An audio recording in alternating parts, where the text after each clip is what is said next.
Welcome to Ghost Storybook, the best collection of true ghost stories. Today's story is The Exorcism of Anneliese Michel. One of the most famous exorcism ever in world history, this girl was haunted by 6 demons at one time. Poor girl. Anneliese Michel was born in Germany on September 21st, 1952. She grew up in a devoutly, somewhat extreme Catholic family. Pictures of her taken in her childhood show a vibrant, pretty girl on her way to becoming a gorgeous woman. She had shining black hair, an open, honest face, and a stunning smile. By the time she was 23 years old, she was emaciated, heavily bruised, scarred, and deranged. She was supposedly taken over by demons and fought for nearly 8 years before finally losing her battle with evil. Later, her death was labeled negligent homicide. But was there anything anyone could have done for Anneliese Michel? Were those who were with Anneliese really fighting Satan? Anneliese claimed that she was possessed by Hitler, Nero, Cain, Judas Iscariot, and even Lucifer. What other disturbing things did Anneliese do? Anneliese carried out a number of highly disturbing actions. She licked her own urine off the floor. She ate flies, spiders, and coal. She bit off the head of a dead bird. In one instance, she crawled under a table and barked like a dog for 2 days. She could often be heard screaming through the walls for hours. Tearing off her clothes and urinating on the floor became a regular occurrence. Sometimes the seriously ill Anneliese would perform hundreds of genuflections during these rituals. It is rumored that her parents held her up for them when she got too weak to do it herself. It is not hard to imagine this being necessary, given that Anneliese stopped eating altogether for some time before she died.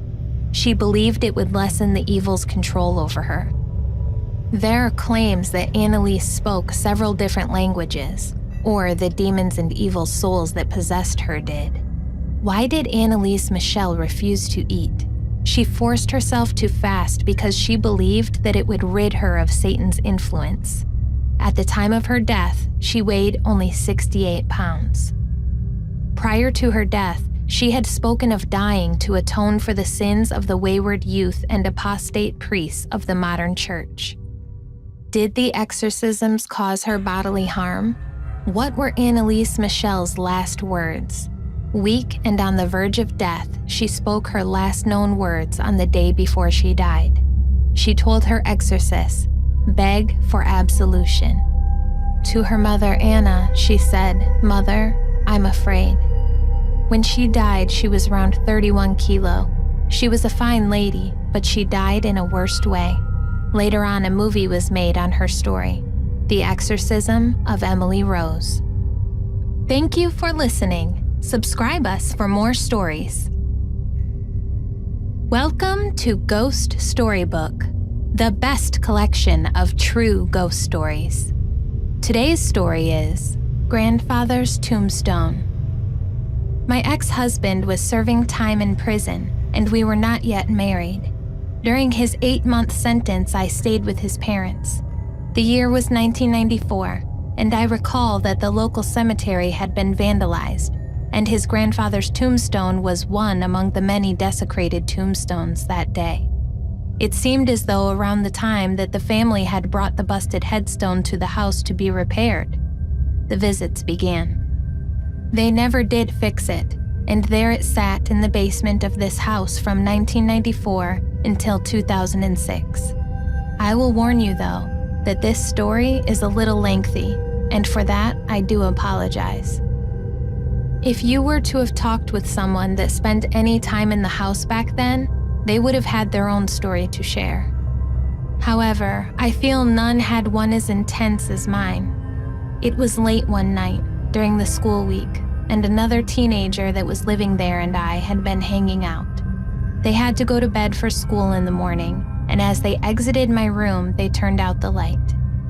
I became suddenly aware that I was alone and sitting in this big, empty, dark room when my attention was grabbed by a heavy thud at the other end of my room. Naturally, my eyes searched the dark for a logical source to the sound I had heard, when my eyes came upon a shadowy figure just standing in the only source of light on the other end of the room that was cast from the moonlight. I sat there in my bed, frozen with fear, staring at this thing, trying to figure out what my best course of action would be at this point. I couldn't see a face or anything like that, but I could tell it was staring at me just by its position.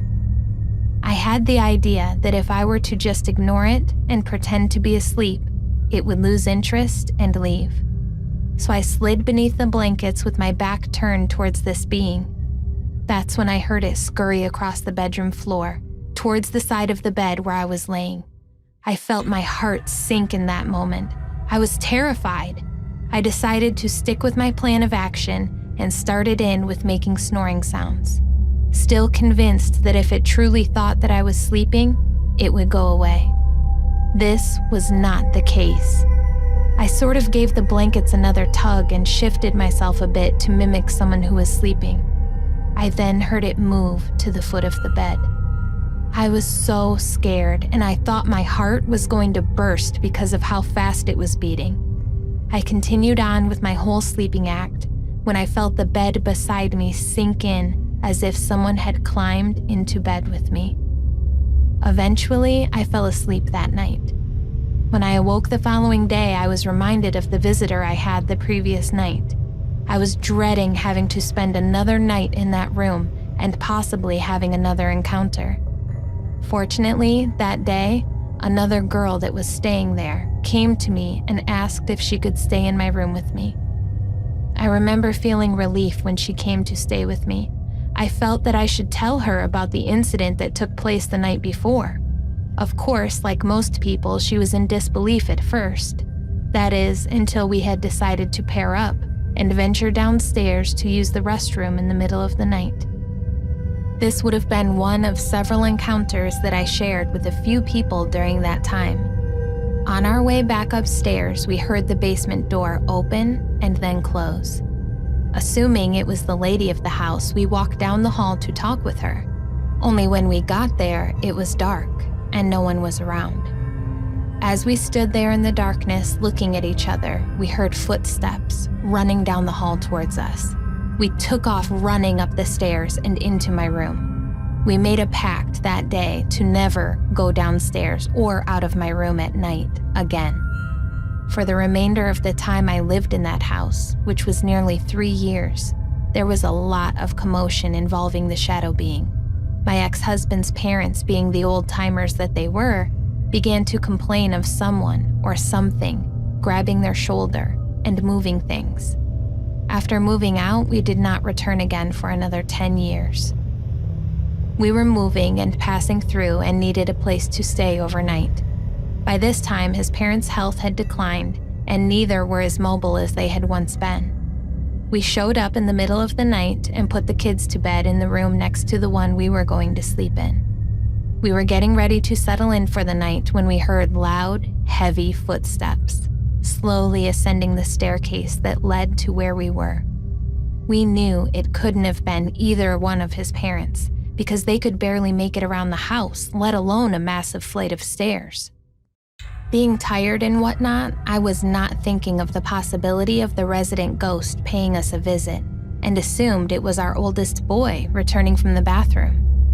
I thought for sure he was going to wake up his grandparents with his repetitive stomping and popped the door open to tell him to keep it down. Imagine my shock when I opened the door and no one was there. We were convinced it was in fact our son and he was playing a prank as he did so often. We'd shut the door and the stomping would commence, only to stop every time I'd pop the door open. Thinking we'd catch him in the act, my ex-husband went into the room they were sleeping in, and surprisingly, they were sound asleep. But we knew what we were hearing. I recall the last time I opened the bedroom door, I felt the door be pushed out of my hands abruptly. Looking at my husband, I grabbed the door and shut it tight. I knew in the next moment when someone tapped on the door that the ghost was to blame. As usual, we decided it would be best not to acknowledge it and climbed into bed. At first, there was a faint odor like that of rotting that only I could smell. It seemed like the more I talked of it, the worse the stench became. So much that I thought that perhaps a mouse had gotten trapped somewhere in the room and died.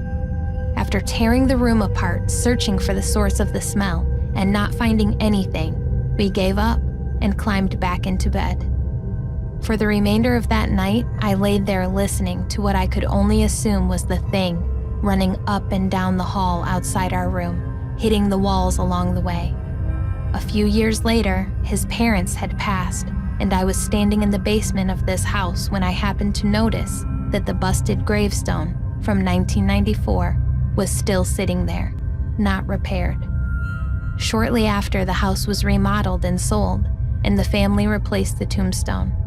I often wonder if the new owners, too, have had any visits from the Shadow Man, or if it was in fact my ex-husband's grandfather, upset about the desecration of his grave, and when they replaced the stone, he was finally able to rest again.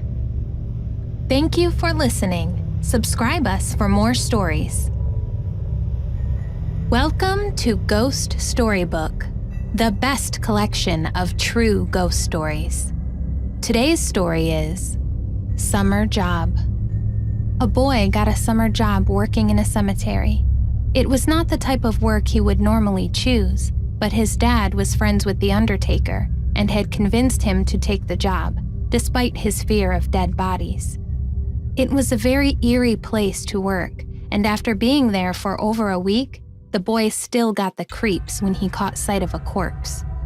Luckily, he didn't have to get anywhere near the dead bodies. His work consisted mainly of digging graves, sweeping, polishing, and cutting grass. His boss, the undertaker, was the one who prepared the dead bodies for burial. The scariest things were the vaults. Families bought these large tombs, and every member of the family who died was placed inside the vault in a coffin. It creeped him out to think about all those bodies lying around inside the dusty chambers and secret rooms. The boy gradually got used to working in the cemetery, and everything went well, until one evening, the unthinkable happened.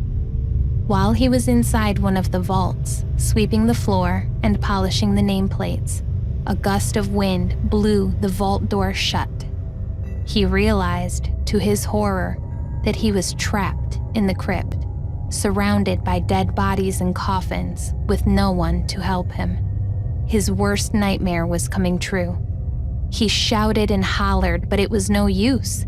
The undertaker's house was too far away, and nobody could hear him. As the hours passed by, the desperate boy realized that he would have to rely on himself and began to think of a way out. There was a small open window high up above the vault door. Unfortunately, it was much too high to reach. Looking around the tomb, he decided that he could use the coffins. If he stacked them up, one on top of the other, they could form a flight of steps. After stacking the coffins up against the door, the boy climbed up them, gingerly, taking care not to tip them over. Just when he thought his plan was working, he stepped on the top coffin, and the wood gave way under his weight. His foot went straight through the coffin lid, and he felt a sudden, sharp pain in his leg. Crying out in agony, he could picture the splintered wood and rusty nails slicing into his skin. The stack of coffins began to wobble, and for one horrifying moment, he thought he was going to lose his balance and tumble down to the stone floor. Luckily, he managed to grab onto the window and steady himself. He could feel blood trickling down his leg. Despite the pain he was in, the boy pulled himself up and began shaking his leg to free himself from the coffin lid. The stack of coffins tipped over and clattered to the ground. Clinging to the window, the boy pulled with all his might and crawled through the narrow opening. He dropped down on the outside and limped towards the undertaker's house to get help. The undertaker came out and found the poor boy lying on his doorstep, clutching his bleeding leg. He carried the boy to his car and drove him straight to the hospital. After the doctor washed off all the blood, he began to examine the boy's wounds. "How did you get these injuries?" asked the doctor. "I got cut by some broken pieces of wood," said the boy. "But these aren't cuts," said the doctor. "They're human bite marks." Thank you for listening. Subscribe us for more stories. Welcome to Ghost Storybook, the best collection of true ghost stories. Today's story is House on a Plantation. So back in April 2011, we had just moved to this new house on a plantation in the middle of nowhere. My mom was planning my sister's birthday party, so she told us to clean the house and dust off everything. I started in the living room while my sisters started in the bedrooms. While I was dusting off the TV, I insanely felt like someone was behind me, but I ignored it and didn't make a big deal of it. Because my mom was right across from me on the other side, so it couldn't been anyone. We were the only there in the living room, so I kept going about my business, and next thing I know, I felt someone tap my right shoulder, and right when they did it, for some reason, I was able to see the person in my mind. He was an old man, around his 60s, in an old investigation suit and hat, pale white skin, and eyes blue as the ocean. I screamed, and my mom said when she looked up, she saw a black shadow behind me. I realized wasn't afraid. I was just shocked because it was unexpected. It wasn't my first time that I seen a ghost or spirit. I went by my day again. Later that afternoon, everyone came and we had a great time at my sister's birthday. So finally, everyone left around 1:50 a.m. We started cleaning because we knew we would wake up late and the mess would still be there. So we hurry up and clean the mess, and we got done around 2-something. Finally, it was time to go to bed. I slept in my room by myself while my sisters shared a room, but I never liked my room. It was always cold. Even the closet felt like it was damn ice machine, and I always felt like someone else was there, even though I was the only one in there. I was so scared, I used to always sleep with the door open, which was weird because I never liked having my door open because I felt like someone was watching me. But this was the first house I had to have my door open to my room. If not, I felt like I would attack or something. So that night, I got in the shower and head to my bed. I was so tired. I remember leaving my door open like always, and I remember telling my mom that night, "Don't close the door." But I guess she was too tired that she didn't hear me. Later, around 3:15, I woke up to blanket getting pulled off me. For a minute, I thought it was my sister. Maybe she came to my room or something like that. And I told her to stop, and she kept doing it. So I sat up, and I realized the door was closed, and my sister wasn't there. I was so afraid. So I laid back down, and next thing I know, someone started suffocating me with the blankets. I felt my heart just drop, and I screamed, and no one in the house heard me. I remember just crying my heart out and thinking I'm about to die. Then it stopped. I got up so fast and ran to my parents' room. My mom believed me because of what she saw earlier, but my dad doesn't believe in this type of stuff. But I didn't feel like it was the spirit I saw earlier. It was someone else that was in that room that I haven't noticed. I felt like they were hiding in the corner waiting until I would close the door from my room to attack me. But for a couple of weeks, I slept in my parents' room and then in my sister's room. Later on, my sisters and I switched rooms, and apparently they slept comfortable.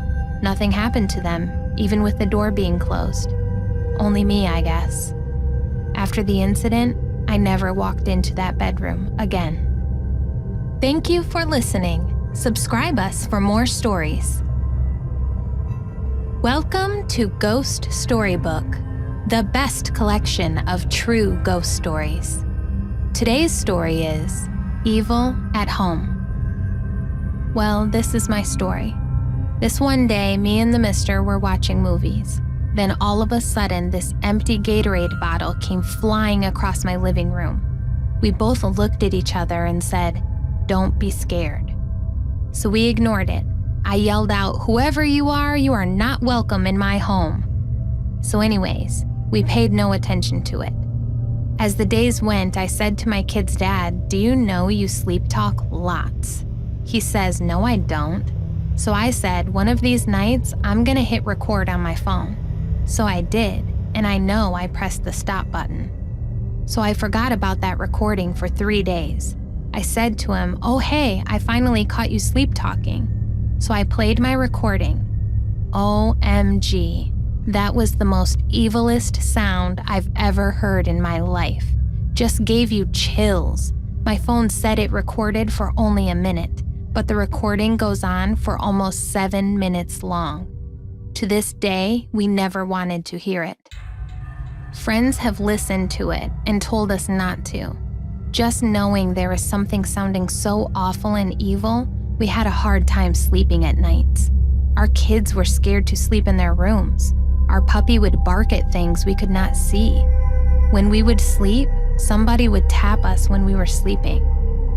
Our home felt very dark and lonely, felt very heavy. Our home did not feel like a happy home it once was. Honestly, it felt like everybody hated each other. Felt like my own kids were unhappy and hated us. Felt like me and my partner were always getting mad. But once we left our home as a family, we would feel happy and missed that happiness very much. When we got home, it was total misery. First thing in the morning, we would get mad throughout the day.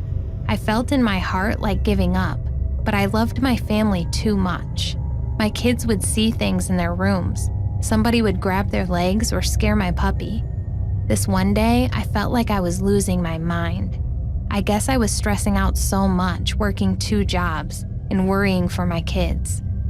My daughter seen something in her room, peeking over her bed. My puppy jumped in front of her to protect her. This thing was small, had pointy ears.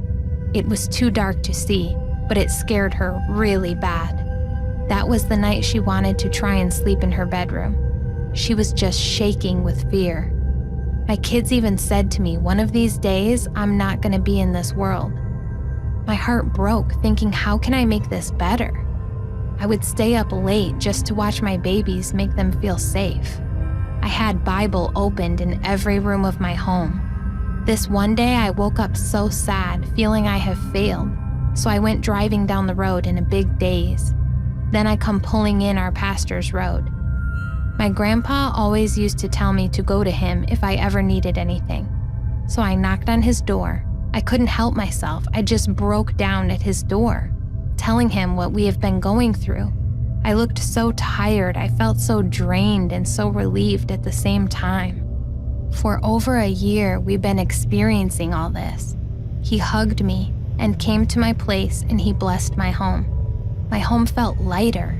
I was telling him how my babies were feeling and how our family life was going. Breaking down felt so defeated, but I knew in my heart there is help if you believe.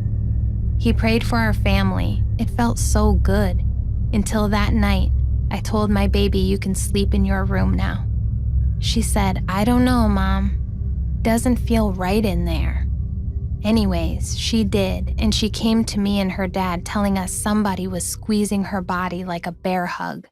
We all slept together in our living room.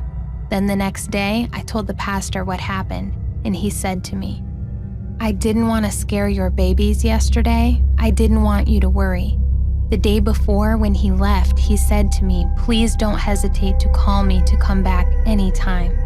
Then he told me there was an evil presence in my home, trying to ruin our family.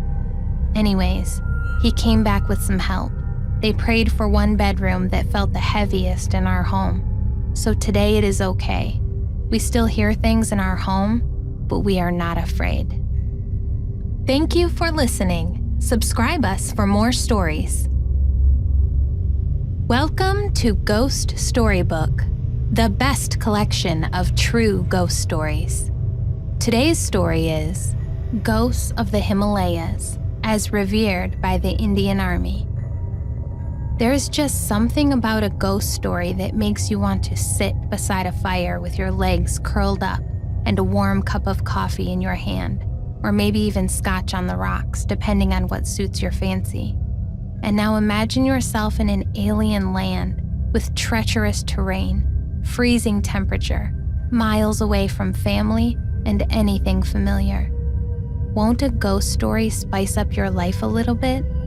Maybe that's why these legends or ghosts have made their way into the Indian Army's folklore, giving them respite from their tedious and mundane activities up in the Himalayas. The legend of Baba Harabahan Singhe. Harabahan Baba Kai Jai, says the taxi driver as he crosses the rickety bridge over the Tista River. Harabahan Baba is revered across Sikkim as a sacred entity. But who is he? Late Sepoy Harabahan Singhe was enrolled in the Punjab Regiment on 9 February 1966. Born in the village of Browndoll in Kapartala district of Punjab, he enlisted in the army at an early age and found himself posted on the misty heights of the Sino-Indian border near Natula Pass. The year 1968 saw heavy rainfall and vicious floods in the region. On 4 October 1968, while escorting a mule caravan from his battalion headquarters at Tukla to Deng Chukla, he fell into a fast-flowing stream and was washed away. The search for his body continued for a couple of days, but was abandoned due to inclement weather.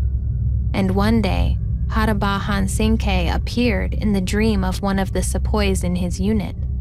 In the dream, he informed his colleague that he was no longer alive and told him the exact spot where his body would be found. He asked him to construct a samadhi at the spot where his body would be found. After saying that he will always patrol in the area and never give up being a soldier, he disappeared. The man woke up and dismissed the dream as a manifestation of his grief for Haribahan Singhe's loss. It wasn't until another member of the same unit had the same dream, down to the last detail, that suspicions were aroused. It seemed an incredible coincidence that two people could have dreamed the same sequence of events. When a search party was dispatched to the spot that had been described in the dream, late Sepoy Haribahan Singhe's body was found. He was cremated with full military honors, and a samadhi was made at Chokoya Cho as per the wishes that he had expressed in his dream. The first part of the dream had been accurate, and what about the second half about remaining a soldier forever? Soon, reports of a man seen patrolling the area began filtering in. Soldiers deployed in the area would talk of a lone uniformed man on horse patrolling the region. Forces on the other side of the border confirmed these reports and claimed that they too had seen the ghost rider. Over the years, soldiers in the area began seeing Haribahan Singhe in their dreams, where he instructed them of loopholes and unprotected areas from where the Chinese could attack.